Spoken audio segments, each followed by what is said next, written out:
and said that we were going to have a chat. It seems they were concerned with about how the volume of the size of hair on my head is larger than the volume of my actual head. I guess they thought it was weird enough to be notable. The strange thing is, Mexico was okay with it. In any case, how to get back in? Why did Mexico let me in? Please help me. I need to get back into Texas. Love, Gertrude Pertrude. Woohoo! Texas all the way. Oh. Longhorn country. Big sky country. Freshest steaks. Bloodiest Freshest steaks in America. Bloodiest steaks in the country. The old biggest steak in the universe. Way down in Texas Home of the big old Texas. Skillet sky country. rodeo. Well, Gertrude Pertrude, I don't know why you couldn't get back into the United States and why Mexico loved your giant, huge ball of hair. I don't know. I don't know how you can get even back in. I don't know what you're doing. Hey, Gertrude, I'll see you in Mexico, because I hear, coming next week, end of this week actually, I'm being deported back to Mexico. Meet you there. Meet me at the fence. We'll work something out. Why are you being deported back to Mexico? Crappy citizen. Crappy. You were just a crappy. You're just a American crappy Too citizen. crappy of a Yes. citizen. I didn't know something that cool was actually a real law. It's new. New Mexico. I New- see what you're saying. New Mexico. No, that's in the United States. I lived there once. It's true. Gertrude, That one's true. we're gonna have to pick a new rendezvous spot in light of this information that Brian has revealed just now. Oh, that Mexico's in the United States? I was not aware that Mexico was part of the continental U.S. All right. Well, all right. Moving on. Here's a letter. This is addressed to dear do. That's a funny way to address a letter.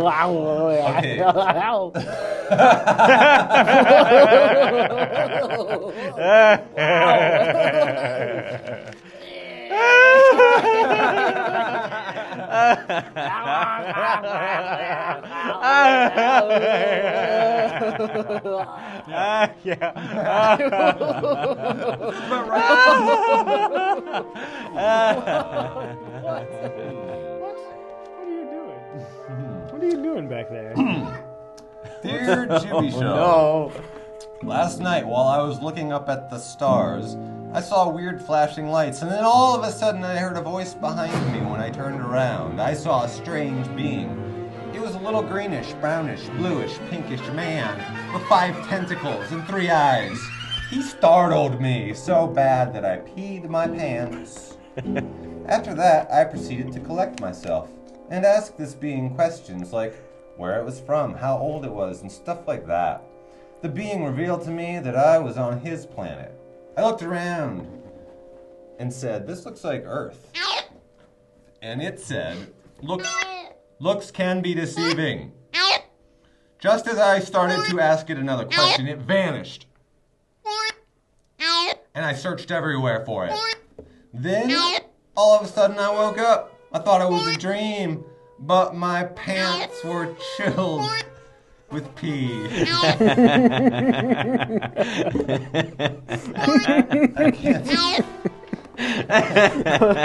I can't explain what happened. Do you guys think I had an encounter with an alien? Obviously, I don't think you needed to ask us that. Maybe you just want to feel a little better about it. Maybe you just want to get it out there. The obvious answer to me is that an alien peed his pants. You think that the alien An peed alien in his pants? peed Yep. his pants? They have that kind of technology. To pee in your pants, put a dream in your brain, and then make you think that you peed in your own pants while the alien was scaring you. This is what you're trying to tell me. Maybe. Maybe that's what you're trying to tell me. Well, maybe. It could be. Read a letter. Dear sweet Jubi, if I said you had a nice body, would you hold it against me? As far as I can see, the solution to this is impossible. First and most obvious, well, it just sounds like a double entendre. If I had said your body was nice, you'd be holding against me what? A grudge or your fine, fine bod? Maybe both. Look, I'm not being facetious. I am very honest when I tell you, and nothing fills my heart like the notion of being lost in your embrace, clutched tight to your heaving. I was getting that. Heaving. Why did I know what it said and Jake didn't? Why is that? I don't know. See, I thought maybe it started out like the word heavy, but then I read the whole word. But thank you for correcting me. Your heaving bosoms and ruby face. This also points to another big problem we have now. It's pronounced heaving bosoms and rubby face. Rubby? I'm just kidding. Rubby. It's just playfulness. Please continue. Who exactly am I addressing here? Well, I guess that would be you, Jubi.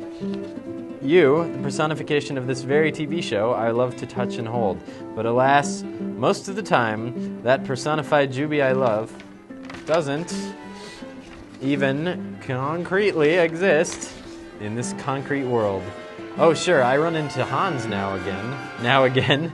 I see Jared at New Pioneer Co-op, but that's not what I mean. My love is you, Jubi. You in your luscious entirety, so much more than the sum of your parts, the sum of the mostly scrawny white man folk that work together to bring the world this phenomenon. Lady Jubi, my love, my life, my everything. If only it wasn't these pasty-ass nerd boys who'd been given your charge. That's also what bothers me in this whole situation, I guess. To me, dearest Juba, you are a goddess, a sexy, womanly, brilliant, spitfire dynamo of an honest-to-goodness earth angel. But then there's those awkward, goony nerd boys who are actually on the show, and them I don't find sexy at all. Blech! Do you have any notion how to reconcile all of this? I know we are meant to be together. I know it. So how do we ditch the losers? Please, my love, tell me true. Most sincerely, David Lynch, transcendental meditation wizard and art enthusiast. P.S. I'm drawing a picture of you naked right now. Ew. David Lynch is gross. David Lynch is a creepster. He's in. Which one of those is David Lynch? Can you pick him out? Look, you guys, look. So one all the way on the right, in case you couldn't. Yeah. Well, yeah. Well, duh. Well, yeah. Okay. Yeah. Okay, you guys, time to settle down and listen up.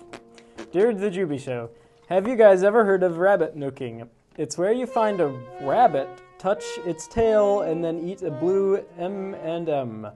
Would you guys like to come rabbit nooking with me?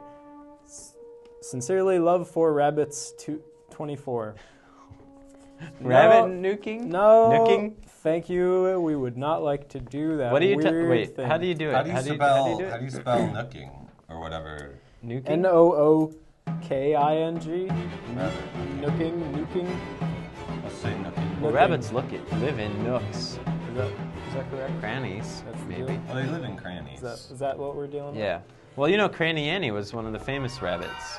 Cranny Annie is Yeah. one of the famous Oh, there rabbits. she is. There she Cranny is, Annie. old Cranny Annie. Oh, yeah. That's Oldest rabbit ever. it. She's actually on the dollar bill, the $1 bill. very small. Yeah. Well, Very it's pretty small, but I mean. Well, she's on the back. She's in, I believe, she's in Abraham Lincoln's lap. Yes. Is that right? That's exactly On that correct. ttoo too. On the statue. She's on on the lap well. of the statue. If you look at the penny, she's also in there. Like you can see the Lincoln Memorial, and there's a little tiny statue of Lincoln in the middle. But her name was Penny Benny Cranny back Annie then. is on Lincoln's lap. Yeah. On the Cranny Annie and Penny. Wait, who? Well, Penny Benny was Penny what her Benny. name was Penny Benny. when she was in that photo.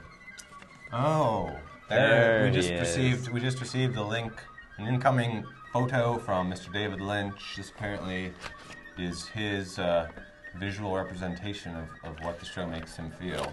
But he was complaining about all the scrawny white guys. That's pretty much what that is right there. I know it's not feminine, it's not womanly, it's no Greek goddess. Yeah, I don't I know. guess he didn't say Greek, but I don't know what he's going for, really.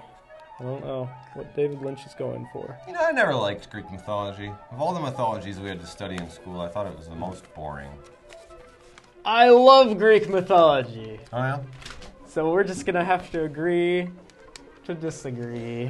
I always was into the Norse mythology.